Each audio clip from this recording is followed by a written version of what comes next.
पुस्तक माझी आत्मकथा. लेखक डॉक्टर बाबासाहेब आंबेडकर. प्रकरण 18. गांधी आंबेडकर चर्चा. दिनांक 14/8/31 दुपारी मनी भवनच्या 3ऱ्या मजल्यावर दोघांची चर्चा झाली. ती अशी: गांधीजी: काय डॉक्टर, तुम्ही या बाबतीत काय सांगू इच्छिता? बाबासाहेब: तुम्ही मला तुमचे विचार ऐकण्यासाठी बोलवलं. तुम्हीच काय ते बोला, नाहीतर प्रश्न विचारा, मी उत्तर देतो. गांधीजी: मला असे समजले की माझ्या आणि काँग्रेसच्या विरुद्ध तुमच्या काही तक्रारी आहेत. माझ्या शालेय जीवनापासून मी अस्पृश्यांच्या प्रश्नावर विचार करीत आलो. कदाचित तुमचा त्यावेळी जन्मही झाला नसेल. काँग्रेसच्या कार्यक्रमात या प्रश्नाचा समावेश करण्यास मला काय खटपटी करावे लागल्या हे तुम्हाला माहीतच असेल. या धार्मिक आणि सामाजिक प्रश्नाचे राजकीय कार्यक्रमात मिश्रण करू नये असे मुद्दे काँग्रेस पुढारी पुढे करून विरोध करीत होते. बरे, हा प्रश्न मी एवढाच हाती घेतला एवढेच नव्हे, तर अस्पृश्यांच्या उद्धारासाठी 20 लाख रुपये खर्च काँग्रेसने केला असे असून देखील तुमच्या सरकारने मला आणि काँग्रेसला विरोध करावा, ही खरोखरच आश्चर्याची गोष्ट आहे. तुमच्या भूमिकेची समर्थन करण्याबाबत तुम्हाला काही बोलायचे असल्यास मनमोकळेपणाने बोला. बाबासाहेब म्हणतात: माझ्या जन्माअगोदर या अस्पृश्यांच्या प्रश्नावर तुम्ही विचार करीत आहात हे खरे आहे. सर्वच म्हाताऱ्या आणि वडीलधारी मंडळीने वयाच्या मुद्द्यावर जोर देण्याची आवड असते. हेही खरे आहे की तुमच्यामुळे काँग्रेस पक्षाने या प्रश्नाला मान्यता दिली, परंतु नाममात्र मान्यतेपलीकडे काँग्रेस पक्षाने अधिक काही केलेले नाही. तुम्ही म्हणता की काँग्रेसने 20 लाख रुपये अस्पृश्य उद्धारासाठी खर्च केले, ते सगळे पाण्यात गेले.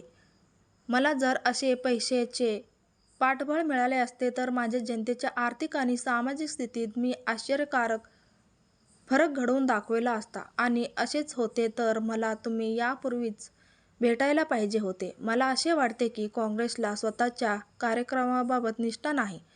तसे असते तर काँग्रेस सभासदत्वासाठी जशी खादीची अट ठेवली तशी अस्पृश्यता निवारणासंबंधीची अट ठेवली असती. ज्याच्या घरात अस्पृश्य स्त्री अथवा पुरुष नोकरीला नाही, जो एका अस्पृश्य विद्यार्थ्याचे पालन करत नाही किंवा आठवड्यातून एकदा अस्पृश्य विद्यार्थ्याला पंक्तीत बसवत नाही, अशांना काँग्रेस सभासद होण्यास बंदी घातली असती, तर आज हे हास्यास्पद दृश्य दिसते हे पाहायला मिळाले नसते. अस्पृश्यांच्या मंदिर प्रवेशाला विरोध करणारा जिल्हा काँग्रेसचा अध्यक्ष आढळला नसता. तुम्ही असे म्हणाल की काँग्रेसचा संख्याबळ वाढवायचे होते, यासाठी अशी अट घालणे शहाणपणाचे ठरले नसते. मग माझे म्हणणेच बरोबर ठरते की काँग्रेसला संख्याबळापुढे तत्त्वाची चाड नाही. हा माझा तुमच्या विरुद्ध आणि काँग्रेसविरुद्ध आरोप आहे. आमचा विश्वास न हिंदूवर न काँग्रेसवर, आमचा स्वाभिमानावर आणि स्वतःच्या सहाय्यावर आम्ही विसंबून आहोत. महान नेते आणि महात्मा यांच्यावर आमची श्रद्धा नाही. मला देशद्रोही हे विशेषण देऊन माझ्या चळवळीला काँग्रेसवाल्यांनी का विरोध करावा? बाबासाहेबांचा चेहरा अधिकाधिक गंभीर होत गेला. थोडे थांबून ते म्हणाले: गांधीजी, मला मायदेश नाही. गांधीजींनी आवर्ते घेण्याच्या दृष्टीने म्हटले: तुम्हाला मायदेश आहे. माझ्या हाती आलेल्या गोलमेज प्रदेशाच्या रिपोर्टवरून मला तुमच्या येथील कार्याची ओळख पटली. तुम्ही देशभक्त आहात हे मी जाणतो. बाबासाहेब: तुम्ही म्हणता मला मायदेश आहे, पण मी तुम्हाला सांगतो की नाही, मला मायदेश नाही. ज्या देशात आम्हाला पाणी देखील प्यायला मिळत नाही आणि ज्या धर्मात आम्हाला कुत्र्या-मांजरापेक्षाही वाईट रीतीने वागवले जाते, तो माझा देश आणि तो माझा धर्म असे मी कसे म्हणू शकेन?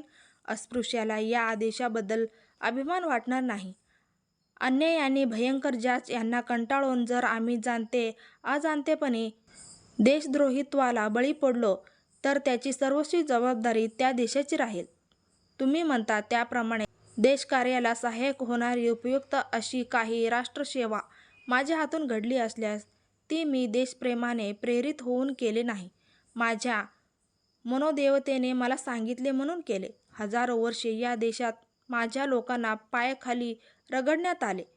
त्या माझ्या लोकांना माणुसकीचे हक्क मिळवून देण्याचा प्रयत्न करीत असताना जर या देशाचे काही अहित झाले तर ते पाप नव्हे. माझ्याकडून देशाचे अकल्याण होईल असे एकही कृत्य घडले नसेल. तर त्याचे कारण माझी स्वतःची वास्तवनिष्ठा. माझ्या बांधवांसाठी माणुसकीचे हक्क मिळवून देताना या देशाचे किंचितही अकल्याण व्हावे ही गोष्ट माझ्या स्वप्नात देखील येत नाही.